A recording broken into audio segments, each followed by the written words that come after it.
Praise the lord. సకల ఆశీర్వాదములకు కారకుడైన యేసుక్రీస్తు ప్రభుల వారికి మహిమ, ఘనత, ప్రభావములు యుగయుగములు కలుగునుగాక. మీ అందరికీ నా ధన్యవాదములు.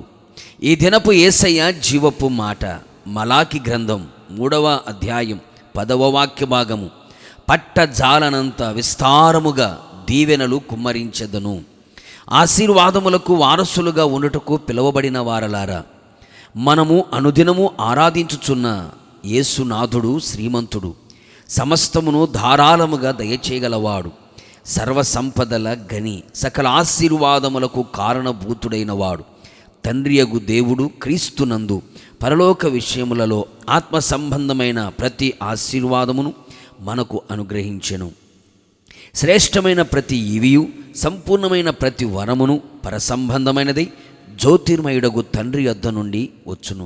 నా దేవుని ప్రియులారా, ఆయన పేరు పెట్టబడిన ఆయన ప్రజలమైన మనలను, ఆయన స్వకీయ సాంపాద్యముగా ఉన్న మనలను, ఆయన అడుగు జాడలలో నడిపించబడుచున్న మనలను పట్టజాలనంత విస్తారముగా దీవించాలని అన్ని విషయములలో, అన్ని రంగములలో, అన్ని కోణాలలో, అన్ని విధాలుగా దీవించబడాలని ఆయన కోరుకొనిన వాడై వాగ్దానము చేసి ఉన్నాడు. ఆ వాగ్దానమునకు మనమందరము వారసులుగా ఉండాలని ఆయన ఆశిస్తూ ఉన్నాడు. దీవెన, శాపము మన ఎదుటే ఉంచబడి ఉన్నది. అనేక మంది క్రైస్తవ ప్రపంచములో దీవెనకు దూరముగా, శాపమునకు సమీపముగా కనబడుచున్నారు. శారీరకంగా అన్ని విధాలుగా దీవెనకరముగా కనబడినప్పటికీ ఆత్మీయ జీవితములో దీవెన లేని వారే కనబడుచున్నారు. అవును ప్రియులారా, లోక సంబంధంగా అన్ని సంపాదించి అన్ని విధాలుగా దీవెనకరంగా ఉన్నప్పటికీ ప్రార్థనా జీవితం, విశ్వాస జీవితం, పరిశుద్ధమైన జీవితం, వాక్యపు అనుభవాలలో దీవెనకరంగా లేకపోవుట శోచనీయం. శారీరకంగా, ఆత్మీయంగా, భౌతికంగా అన్ని విధాలుగా మనం దీవెనకరంగా ఉండాలి. మనము దీవించబడుచు అనేకులకి దీవెనకరముగా మారాలి. అందుకుగాను మనమందరము ఆయన మాటలను శ్రద్ధగా విని ఆచరించి, అనుసరించి పాటించెదము.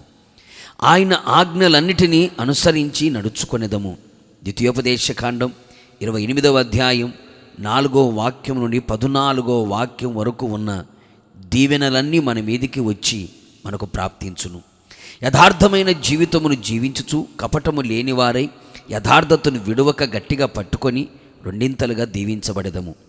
లోకమును, లోకములో ఉన్న మాలిన్యమును, లోక సంబంధమైన మనుషులను వెంబడించక, ప్రవర్తనని మలినము చేసుకొనక, మన సత్ప్రవర్తనను అధికముగా చేసుకొని యెహోవా చేత దీవెన నొందిన వారిగా ఉండేదము.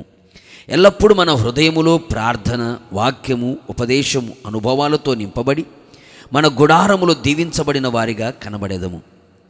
అన్ని విషయములలో నమ్మకమైన జీవితమును ప్రభు ఎదుట జీవించుచు మిండైన దీవెనలు పొందుకొనేదము.